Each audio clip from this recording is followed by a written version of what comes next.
Hello students, first of all a very good morning to all of you.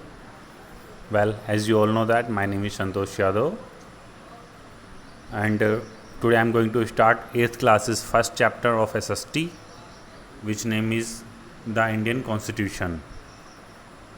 So बच्चों, I hope so that कि आप सभी लोग अच्छे से ऑनलाइन स्टडी कर रहे होंगे अपने घर पे और आपको स्टडी करने में बहुत मज़ा भी आ रहा होगा।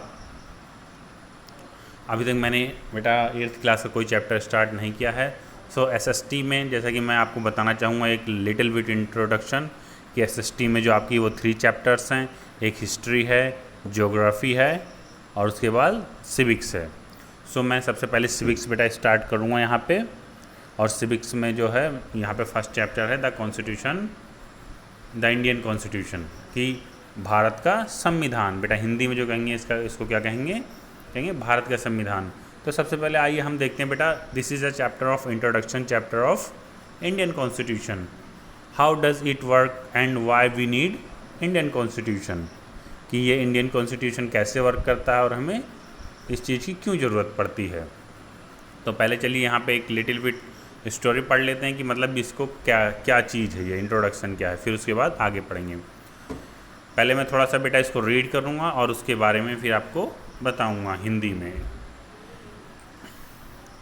इन दिस चैप्टर, देखो बेटा, in this chapter we are going to being with football, a game of many of you have probably heard of or even played. As the name suggests, this is a game that involves the player's feet. According to the rules of football, if the ball touches the arms of any player except the goalkeeper, then this is considered as foul.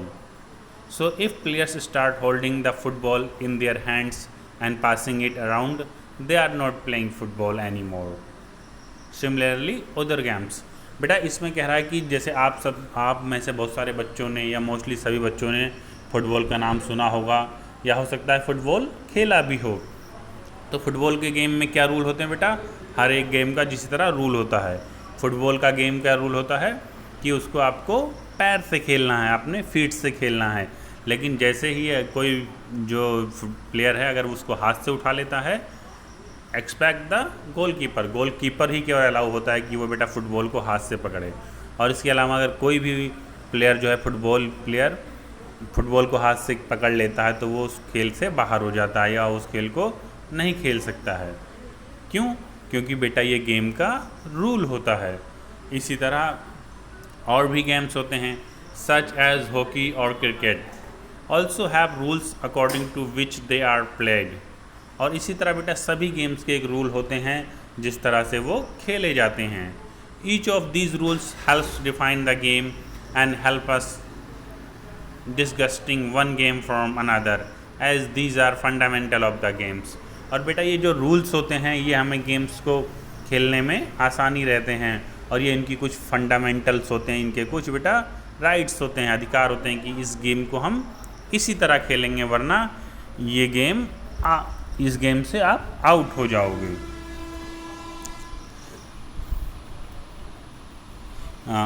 All these are fundamental, we can also call them the consecutive rules of the game. Like these games are society also has consecutive rules that make it what it in डेफिनेटेड।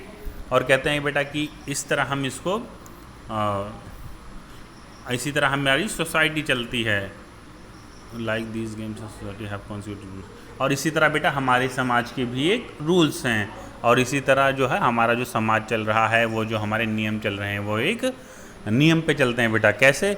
जैसे कि आपके घर में भी एक नियम होगा। क्यों बच्चों, है या नहीं है? अब आप पूछेंगे कौन सा नियम है भाई, हमारे घर में तो कोई नियम नहीं है। बिल्कुल है बेटा नियम, आपके घर में नियम ज़रूर होगा कि आपको रात को 9 बजे तक टीवी देखना है, 9 बजे के बाद टीवी बिल्कुल नहीं देखोगे। यहाँ भाई आपको अगर गेम खेलना है तो आप सिर्फ 2 घंटे ही गेम खेलोगे। घर से बाहर अगर कहीं घूमने जाना है तो आप उस मार्केट से आगे नहीं जाएंगे। है या नहीं है रूल? बिल्कुल रूल्स होते हैं। तो उसी तरह हर चीज़ का, हर गेम का बेटा रूल होता है। बिना रूल के तो ये ज़िंदगी ही नहीं चलेगी, है ना। तो उसी तरह बेटा देयर इज़ अ रूल। आप स्कूल में आते हो, वहाँ पे भी रूल्स हैं, बहुत सारे रूल्स हैं, और अगर आप रूल्स तोड़ते हो तो जाहिर सी बात है फिर आपको कुछ पनिशमेंट मिलती है।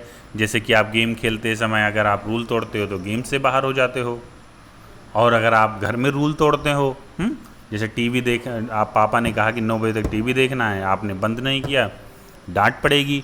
साइकिल लेके आप बाहर ज़्यादा घूम रहे हैं, डांट पड़ेगी। हो सकता है बहुत सो की आपकी पिटाई भी होती हो, क्यों बेटा? ऐसा पनिशमेंट मिलता है।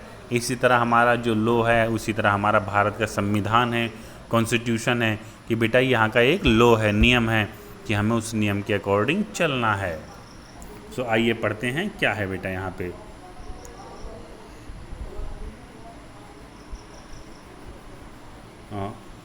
In the large society in which different communities of people lives together, these rules are formulated through consequence, and in modern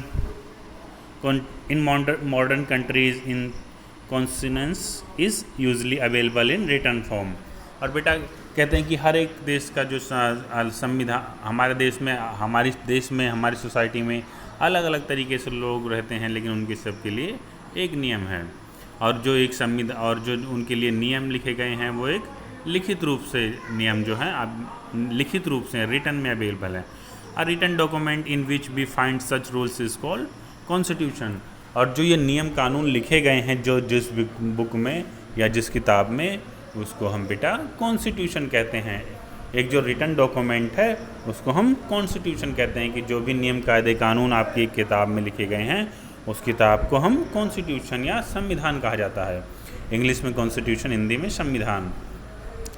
we have looked at the Indian constitution in class 6 and 7 in our school, and 6th and 7th in our social and political life text book। बेटा जैसे कि हमने 6ठी और 7वीं class में भी पढ़ा होगा कि आपकी social and political life textbook में पढ़ा होगा इसके बारे में। Have you ever wondered why we need a constitution और being curious about how the constitution got written. बेटा कभी आपने ऐसा सोचा है या कभी आपको ऐसी ज़रूरत पड़ी है कि कॉन्स्टिट्यूशन क्यों लिखा गया, संविधान क्यों लिखा गया, इसको लिखने की क्या ज़रूरत पड़ी, और हु रोट, इसको किसने लिखा। In this chapter we will discuss both these issues and also look at the key features of Indian constitution. और जो बेटा इस चैप्टर में जो हम पढ़ेंगे वो भारतीय कॉन्स्टिट्यूशन, भारतीय संविधान को किसने लिखा, किस तरीके से लिखा, और इसके क्या क्या की फीचर्स हैं, मतलब क्या क्या इसकी विशेषताएं हैं, इन सब के बारे में हम जानेंगे। Each of these features is crucial to the working of democracy in India, and some of these will be the focus of different chapters in this book. और बेटा जो भी इसके की फीचर्स हैं हम उनको पढ़ेंगे और देखेंगे, और यही की फीचर्स या इन्हीं विशेषताओं को हम आगे के चैप्टर्स में भी पढ़ेंगे। बेटा तो ये आपका जो था एक ये इंट्रोडक्शन था, little bit introduction Indian constitution का, ये भारतीय संविधान किस तरह का वर्क करता है।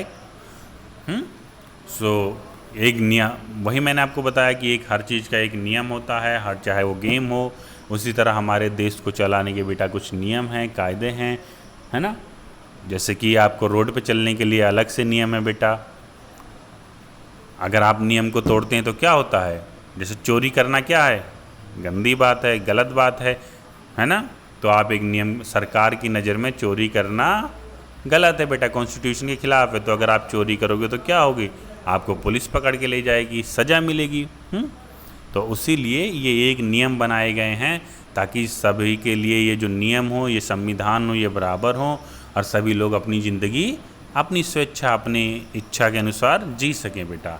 इसीलिए संविधान लिखा गया, और इसी संविधान के द्वारा हमें लिखने, पढ़ने और बोलने का भी अधिकार मिलता है, कि कोई किसी व्यक्ति को कहीं आने जाने से नहीं रोक सकता, बोलने से नहीं रोक सकता है। ठीक है बेटा। सो आई होप सो दैट बेटा कि आपको ये समझ में आ गया होगा कि इंडियन कॉन्स्टिट्यूशन क्या है। ओके, सो हियर स्टार्ट करते हैं बेटा। आप ये फिर स्टार्ट करें तो why does our country need a constitution. कि एक जो कंट्री है उसको कॉन्स्टिट्यूशन की क्यों ज़रूरत पड़ती है। This is sufficient for introduction of this chapter. आगे हम यहाँ से पढ़ेंगे why does the country need a constitution. So बेटा आप एक बार आप देखिए, पढ़िए और आपको समझ में आता है, ठीक है। नहीं आता तो आप मुझसे दोबारा पूछिए, क्योंकि आपको थोड़ा सा जब भी इंट्रोडक्शन समझ में आ जाएगा तभी आगे की चैप्टर पढ़ने में मज़ा आएगा बेटा। सो तब तक आप पढ़िए एंड मैं नेक्स्ट पार्ट में आपको आगे समझाता हूँ। तब तक के लिए बेटा thank you very much for watching and अच्छे से आप लोग पढ़ाई करो। टेक केयर, कोरोना से बच के रहिए। Okay bye.